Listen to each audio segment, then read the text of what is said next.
일단 노른자 땅이라는 단어 자체가, 그러니까 일단 사람이 많이 모이는 부동산이겠죠. 사람이 많이 모이는 그런 건물을 말하는 거고, 그리고 누구나 다 좋아할 만한 그런 땅, 건물이기 때문에 그런 노른자 땅에 있는 건물 같은 경우에는, 부동산의 경우에는 시세보다도 되게 비싸게도 많이 사거든요. 그리고 이런 땅들은 늘릴 수가 없잖아요. 늘릴 수가 없고 공급을 할 수가 없기 때문에 이런 노른자에 있는 부동산들은 되게 다른 부동산보다는 매력이 있다. 그리고 비싸게 사면은 또 비싸게도 팔리거든요. 이게 약간 좀 비유를 하자면 명품 백이랑 비슷한 거예요. 명품 백은 지금 없잖아요, 공급이. 여기 백화점 가보면은 새벽 4시부터 줄 서 있거든요. 그거 사려고. 그것처럼 이 부동산은 다 갖고 싶은데 이거밖에 없잖아요.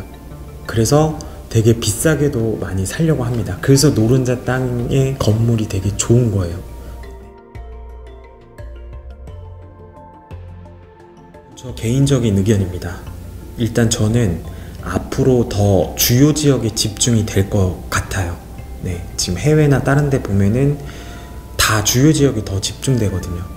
그래서 뭐 지방에 더 이제 뭐 교통도 발달되고 하면 지방에 갈 게 아니라 더 사람들이, 지방에 있는 분들이 다 일로 넘어올 것 같습니다. 그리고 저는 일단은 가장 먼저 보는 게 직장이거든요. 직장이 다 어디에 있죠? 직장이 다 주요 지역에 있거든요. 그래서 일단은 교통망이 발달되고 뭐 한 경우에도 다 이렇게 주요 지역이 더 상승할 거라고 보고, 인구가 줄어들어도 더 주요 지역에 사람들이 많아질 겁니다. 대표적으로 일본 봐도 그래요. 일본 봐도 인구가 많이 줄어들고 있어도 다 이렇게 주요 지역으로 다 넘어오거든요.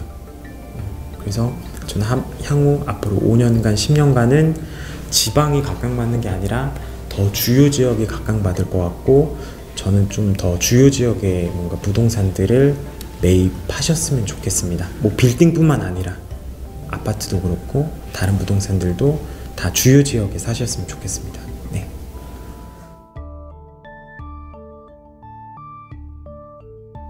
일단은 소비 패턴이 원래 이제 뭐 음식점이라고 하면 그냥 먹는 것만 하면 끝나는 거였거든요. 근데 요즘 세대들은 먹는 것도 중요하지만 새로운 걸 경험하는 걸 더 중요해요.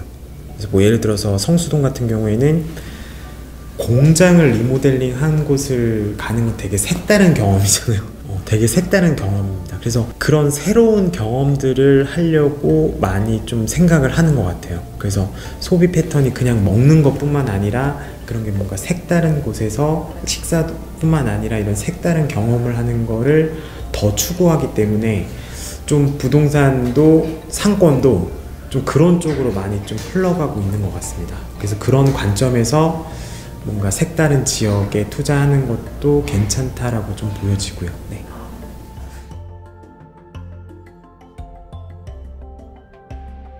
저는 그러니까 여성분들이 있는 곳은 상권이 좋아질 수밖에 없는 곳이고, 중요한 테넌트들이 있는 곳을 되게 중요하게 생각해요. 예를 들어서 가로수길에 애플 스토어가 들어왔잖아요. 애플 스토어가 들어와서 그쪽으로 사람들이 많이 몰렸단 말이에요. 그러면 그 많이 몰리면서 그쪽에 있는 상권들도 또 이용하거든요. 그래서 뭔가 주요 지역에 되게 뭔가 유니크한 뭔가 테넌트가 들어왔다 라고 하는 거는 그 상권에 되게 좋은 영향을 끼치기 때문에 그런 테넌트들이 누가 들어왔는지를 좀 같이 고려해 보시면 좋을 것 같습니다. 가장 중요한 거는, 빌딩 매입할 때 가장 중요한 거는 일단은 이 소개하는 사람이랑 관계를 되게 좋게 가져야지 좋은 게 나왔을 때 내가 또 기회를 잡을 수 있거든요. 근데 일단은 좋은 매물을 받아야 뭔 검토를 할 거 아니에요. 그래서 좀 이렇게 부동산 중개업 하시는 분들이랑 좀 관계를 잘 가지고 있는 게 좋은 것 같고, 그리고 이 부분은 좀 주의해야 되는 거는 아까도 말씀드렸지만 일단 황금성, 그러니까 잘 안 팔리는 곳에 건물을 사면 나중에 그렇게 많은 차익을 남길 수가 없거든요. 잘 팔리는 지역은 그만큼 수요가 많은 거고 그만큼 가격이 오르는 지역이거든요. 그러니까 쉽게 설명드리면 물고기가 있는 데다 낚시를 던져야지 물고기가 잡히는 거지, 낚싯대 너무 많다고 그냥 아무도 없는데 이제 낚싯대 던졌다가 물고기도 안 잡히거든요. 시간만 낭비하고. 그러니까 황금성이 높을 때 사야지, 좀 애매한 데 사면 안 팔릴 수 있다 오히려. 그 부분 좀 기억하시면 좋을 것 같습니다. 사는 것도 중요하지만 파는 걸 더 생각해. 나 같으면 이 건물을, 이 지역에 있는 거를 과연 살 건지를 또 생각해 봐야 되거든요. 네.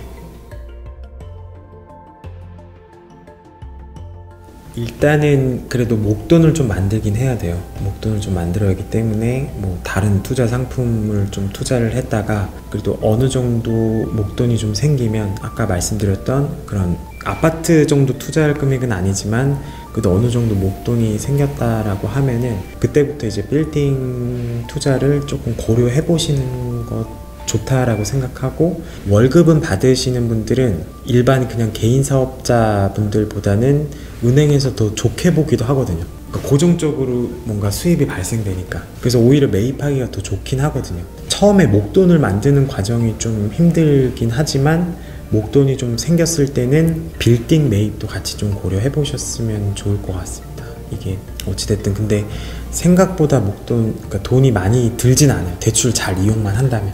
근데 대부분은 엄청난 큰 돈이 들어가고 나랑은 전혀 상관없는 거라고만 생각하니까 그런 기회들조차 좀 못 잡는 거거든요. 그래서 내가 지금 사회 초년생이라고 하더라도 뭐 충분히 빌딩에 관심 가질 수도 있잖아요. 내가 5년 뒤, 10년 뒤에 진짜 살 수도 있는 거고, 지금부터라도 조금 관심을 가지면 저는 분명히 5년이나 10년 뒤에 건물주가 될 수 있다라고 저는 생각을 합니다. 네.